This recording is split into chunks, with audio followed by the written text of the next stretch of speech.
2 मई 2022 के दिन बिहार के पटना शहर में सुबह सुबह एक लड़का उठकर जैसे ही अपने घर के लिविंग रूम में जाता है तो वहां उसे अपने पिता की लाश पड़ी हुई मिलती है, जिसे देखकर वो बहुत ज़्यादा डर जाता है। वो रोने लगता है, चिल्लाने लगता है। तभी सारे पड़ोसी उसके घर के बाहर इकट्ठा हो जाते हैं, जिसके बाद पुलिस को बुलाया जाता है। पुलिस उस लाश को पोस्टमार्टम के लिए भेज देती है। तो आखिर ये लाश किसकी थी और यहाँ क्या हुआ था, जिसका जवाब सुनकर आपका भी दिल दहल जाएगा। तो इस कहानी का मेन कैरेक्टर है जाफरुद्दीन, जो एक इलेक्ट्रिकल इंजीनियर है और ये उत्तर प्रदेश के नोएडा शहर के एक पावर प्लांट में नौकरी करता था। इसके 2 बेटे थे, एक 10 साल का और एक 4 साल का, और इसकी पत्नी का नाम शहनाज था। शहनाज पटना की रहने वाली थी। जब जाफरुद्दीन की शादी शहनाज से हुई तो पटना जाकर जाफरुद्दीन ने एक घर ले लिया और कई बार ये पटना जाकर भी रहा करते थे। तो इसी तरह ये लोग 3 मई 2022 को ईद पटना में जाकर बनाने का प्लान बनाते हैं और 1 तारीख को ये अपने परिवार के साथ पटना आ जाता है और यहाँ शाम को ये रोजा अफ्तार करते हैं। फिर रात को सभी लोग खाना खाकर अपने अपने कमरे में सोने चले जाते हैं। लेकिन अगले दिन 2 मई की सुबह बड़ा बेटा लिविंग रूम में अपने पिता की लाश पड़ी हुई देखता है, जिसके बाद इसके रोने चिल्लाने की आवाज से आस पड़ोस के लोग भी यहाँ इकट्ठा हो जाते हैं। खैर, तुरंत पुलिस को मौके पर बुलाया जाता है। पुलिस लाश को पोस्टमार्टम के लिए भेजती है और घर से सबूत इकट्ठे करना शुरू कर देती है। उनको यहाँ लाश के पास एक प्रेशर कुकर पड़ा हुआ मिलता है, जो कि पूरी तरह से खून में लथपथ था। पुलिस देखते ही समझ गई थी कि यही मर्डर वेपन है। जी हाँ, इस कुकर से जाफरुद्दीन को इतनी बेरहमी से मारा गया था कि उसकी पत्नी और उसके बच्चे तक जाफरुद्दीन की पहचान नहीं कर पा रहे थे। सिर्फ कपड़ों के जरिए यहाँ पर जाफरुद्दीन को पहचाना गया। खैर, अब यहाँ पुलिस पूछताछ शुरू करती है। सबसे पहले आस पड़ोस में पूछा गया कि क्या किसी ने रात को यहाँ किसी को आते जाते देखा है, तो सभी ने मना कर दिया। जिसके बाद अब इस जाफरुद्दीन की बीवी शहनाज से पूछताछ की गई तो शहनाज ने बताया कि रात को तकरीबन 3 बजे लिविंग रूम से कुछ आवाज आई। ये आवाज सुनकर तुरंत मैं अपने रूम से बाहर निकली, लिविंग रूम में गई और वहां मैंने देखा कि 2 लोग जिन्होंने नकाब पहना हुआ था वो जाफरुद्दीन के साथ लड़ रहे हैं। असल में ये लोग यहाँ पर चोरी करने के लिए आए थे, लेकिन इससे पहले कि ये लोग यहाँ पर चोरी कर पाते, जाफरुद्दीन की आंख खुल गई और वो उन चोरों के साथ भीड़ पड़ा। खैर, अब शहनाज भी जाफरुद्दीन की मदद करने के लिए बीच लड़ाई में कूद पड़ी। उन्होंने शहनाज को एक नशीली दवाई सुंघाई और वो बेहोश हो गई और इसी के साथ चोर ने उसके गले की सोने की चेन भी चुरा ली। जिसके बाद उसे होश तब आया जब उनका बड़ा बेटा सुबह में शोर मचाता है और अम्मी को आकर उठाता है। जब उन दोनों बेटों से ये बात की गई तो उन्होंने कहा कि उनको रात को ऐसी कोई आवाज सुनाई नहीं दी थी। अब पुलिस को यहाँ पर शक होने लगा, क्योंकि इनके घर में आने का रास्ता सिर्फ एक ही दरवाजे का था, लेकिन उस दरवाजे पर कोई भी फोर्स एंट्री के निशान नहीं थे।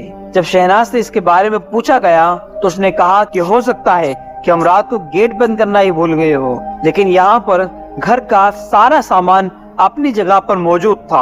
अब आप सोच कर देखिए, जब उन चोरों ने यहाँ प्रेशर कुकर से जाफरुद्दीन की हत्या की और उसकी पत्नी को बेहोश किया, तब दोनों चोर घर में अकेले थे और उन्होंने सिर्फ एक चेन के अलावा कोई और सामान नहीं चोरी किया। उनके पास पूरा मौका था, लेकिन उन्होंने फिर भी सिर्फ एक ही चेन चुराई। ये बात पुलिस के जहन में भी आई कि और सामान चोरी क्यों नहीं हुआ। अब पुलिस के शक की सुई यहाँ शहनाज पर अटक चुकी थी, लेकिन पुलिस के पास कोई सबूत नहीं था कि वो शहनाज से सख्ती के साथ पूछताछ कर सके। यहाँ सबसे पहले पुलिस ने शहनाज का फोन जब्त कर लिया, लेकिन पुलिस को इस फोन में कुछ भी अजीब नहीं मिला। सब जाने पहचाने नंबर थे। फिर पुलिस ने पड़ोसियों से पूछताछ करना शुरू कर दी। यहाँ आस पड़ोस के लोगों से पूछताछ के दौरान पता चला कि जाफरुद्दीन और शहनाज में अक्सर लड़ाइयाँ हुआ करती थी और इन झगड़ों की वजह थी शहनाज का अफेयर। जी हाँ, शहनाज का अफेयर एक कमाल उर्फ नन्हे नाम के लड़के के साथ था। यहाँ तकरीबन 2018 में ये बात जाफरुद्दीन को पता चली कि उसकी पत्नी का अफेयर चल रहा है और उस वक्त जाफरुद्दीन सऊदी अरब में नौकरी करता था। जिसके बाद वो सब कुछ छोड़कर इंडिया वापस आ गया और नोएडा में अपने परिवार के साथ रहने लगा। और यहाँ शहनाज का पटना आना जाना बिल्कुल बंद हो चुका था। अब पुलिस उसके दोनों बेटों से पूछताछ करती है। तो यहाँ छोटे बेटे ने बताया कि उसकी माँ शहनाज एक नहीं बल्कि 2 मोबाइल फोन इस्तेमाल करती है। जब पुलिस को शहनाज के दूसरे फोन के बारे में पता चला तो उन्होंने शहनाज का दूसरा फोन भी जब्त कर लिया और उस फोन से शहनाज सिर्फ अपने बॉयफ्रेंड कमाल से ही बात किया करती थी। अब यहाँ ये बात साफ हो चुकी थी कि ये मामला एक्स्ट्रा मैरिटल अफेयर का है। 27 जून 2022 के दिन शहनाज और कमाल दोनों को ही गिरफ्तार कर लिया गया और पूछताछ में इन्होंने जो कहानी सुनाई वो कहानी दिल दहला देने वाली थी। यहाँ शहनाज ने बताया कि वो 6ठी क्लास से ही कमाल के साथ पढ़ा करती थी। धीरे धीरे इनमें दोस्ती हो गई और दोस्ती प्यार में बदल गई। लेकिन ये बात शहनाज के घर वालों को पता लग गई और शहनाज के ऊपर पाबंदियां लगा दी गई। शहनाज ने बहुत बार कहा कि मुझे कमाल से ही शादी करनी है, लेकिन यहाँ घर वालों ने शहनाज की शादी जफरुद्दीन से करवा दी। शादी के कुछ टाइम बाद जफरुद्दीन अपनी पत्नी को उसके मायके में ही छोड़कर वापिस सऊदी अरब चला गया और यहाँ वो साल में सिर्फ 1 महीने की छुट्टी लेकर ही पटना आया करता था। अब यहाँ शहनाज 1 महीने अपने पति के साथ रहती थी जब वो इंडिया छुट्टी लेकर आता था और बाकी 11 महीने वो अपने प्रेमी कमाल के साथ अय्याशियां करा करती थी।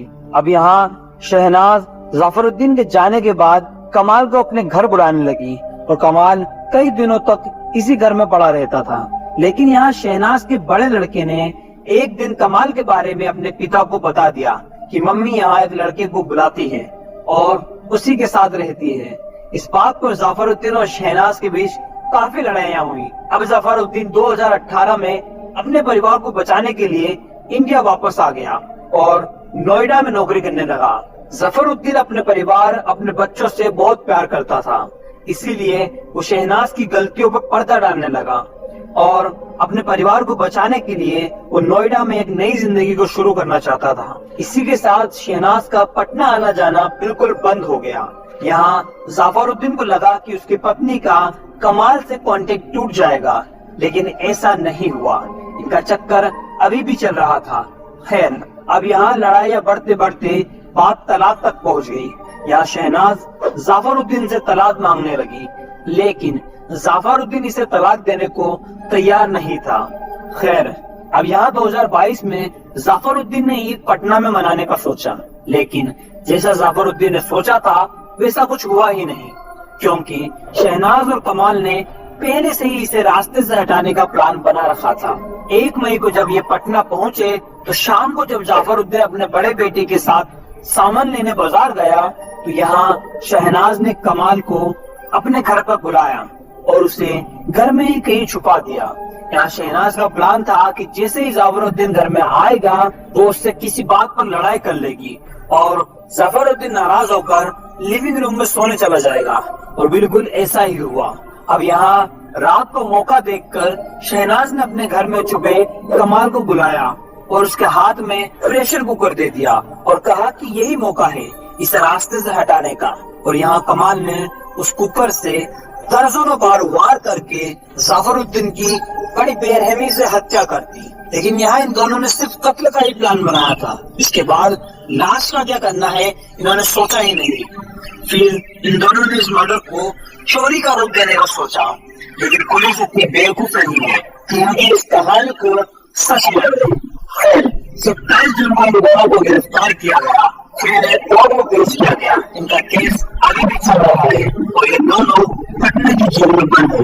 लेकिन इन दोनों के प्यार ने एक साधारण से इंसान की जो अपने परिवार अपने पत्नी को खुश रखना चाहता था उसकी जान ले गई और साथ ही उन दोनों मासूमों को यतीम बना दिया।